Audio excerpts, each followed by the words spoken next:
Hi, my name is Rudine Hope. On the corner, I'm known as D. I started off at the Toronto Friendship Centre in '96 as a volunteer and then was employed in 1997. The Toronto Friendship Centre is a drop-in located at Dundas and Sherbourne Streets, and it services the homeless, people from the community. People come from far and wide, Regent Park, St. Jamestown, Esplanade, Mutual Street, all over. We have people that are chronic addicts, chronic homelessness, chronic mental health, which can't go everywhere, but they can come to the Friendship Center. We used to be 7 days a week. We're open 6 days a week. We open at 6 o'clock. We open all holidays, and we open at 6 o'clock in the morning. So homeless people living on the streets can come in at 6 and get something warm to eat, grab a nap.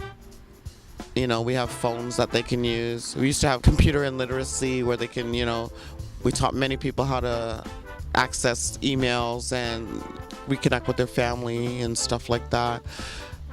It's quite unique because it's very grassroots, very basic as far as meeting people's needs and serving meals, advocacy, referrals. We do rely on programs and volunteers. It's almost like a home for families that are marginalized. When someone's lost, their parents come and look for them, or their children, their workers. People come to the Friendship Center because that's where friends meet, and everybody's welcome. We don't turn anybody away. Most of the people that we see are the hardest to serve that no one wants. We see about up to 250 people a day in different ways, asking different things. We liaison with street health. Our food comes from recovery systems and donors like Second Harvest, Daily Bread Food Bank. Unfortunately, our funding was taken away. I'm really heartbroken about it because I've worked there 17 years, created some very sustainable programming. We had a lot of shakeups in 2008, 2009 with different components to the administration and the organization being run by somebody else. And so different views and different ways of running the center led to that. We know that we're closing December 31st, 2013, so it's official. So there's not much fundraising that we can do.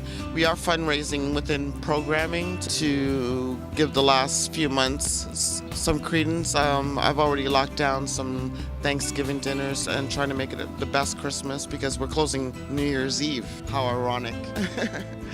We were mostly funded by the City of Toronto Homeless Initiatives Fund, and now that's been taken away, and there's been a request for proposal that the $240,000 is up for grabs. Our hours have been cut, and it's not public knowledge that we are losing our funding, which is really sad, and I see that it affects a lot of people. Some people have been volunteering there for 43 years and coming there. I hope that, our city councilors are aware of the growing poverty issues that are in this community. You can put up shiny buildings, but that doesn't make everybody included or able to access services. Yeah, we might need a few safe injection sites, but we also need proper health care for people that are on the street. We also need accessibility to housing, adequate housing, and more attention paid to helping people with treatment, for mental health or addiction, because that's a growing problem, because it's so easy to hide your pain with a crutch, but it's to get off that crutch and rehabilitate yourself is the real work. And being in the Friendship Center for 17 years, I can actually say that I've seen people change their lives and empower themselves to help others. That's what empowered me as a frontline worker, and we need more people that are conscious of that in the downtown core, more outreach. There's people that are hiding on the streets and they're cutting shelter beds, so more and more people are sleeping on the streets and being victimized by the federal and provincial cuts. We need more programming for youth, skills opportunities in training in the communities, and My name is Erdine Hope, and I worked at the Friendship Center for 17 years, and I'm really sad to see it go. I'm really heartbroken. It's like raising a child and having that child taken away from you.